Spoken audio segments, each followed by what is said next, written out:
বিরিয়ানি বানানোর জন্য প্রথমেই নিয়ে নিয়েছিলাম চাল। দেরাদুন চালকে ভালো করে ধুয়ে আধা ঘন্টা ভিজিয়ে রেখেছিলাম। এদিকে পেঁয়াজগুলোকে বেরেস্তার জন্য লম্বা লম্বা সরু সরু করে কেটে ফেলেছিলাম। আলুকেও বড় বড় সাইজে কেটে ফেলেছিলাম। চিকেনকে আমি সকালবেলায় দই, টক দই, আদা রসুন বাটা, লঙ্কা, হলুদ, নুন দিয়ে ভালো করে ম্যারিনেট করে রেখে দিয়েছিলাম। এবার একটি বড় হাঁড়ি, যেটাতে আমি বিরিয়ানিটা করবো, সেখানে রিফাইন তেল, বেশ কিছু রিফাইন তেল দিয়ে গরম হয়ে গেলে পেঁয়াজগুলোকে ছেড়ে দিলাম। খুব লাল লাল বেরেস্তা মতন ভাজা হয়ে গেলে তার মধ্যে একটু জল দিলাম। জল দেওয়া হয়ে গেলে তার মধ্যে লঙ্কা, কাশ্মীরি লঙ্কা, হলুদ গুঁড়ো, লবণ, আদা রসুন বাটা অল্প খানিকটা দিয়ে হালকা একটু নেড়ে চেড়েই আলুগুলোকে কেটে রাখা যোগ করে দিলাম। তারপরে ম্যারিনেট করে রাখা চিকেন গুলোকেও দিয়ে দেবো।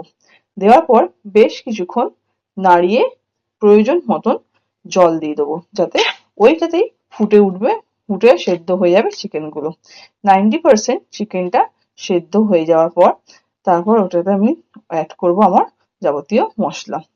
ঢাকনা দিয়ে রেখে দিলাম বিরিয়ানিটা।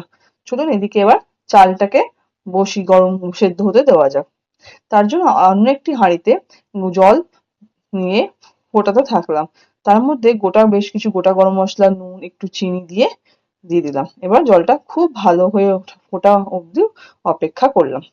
বিরিয়ানি তো আমাদের সকলেরই পছন্দ, তাই না? কিন্তু এইভাবে সহজেই বানিয়ে নেওয়া যায় এখন বিরিয়ানি। যাই হোক, তো জলটা ফুটে উঠলে চালটাকেও দিয়ে দিলাম।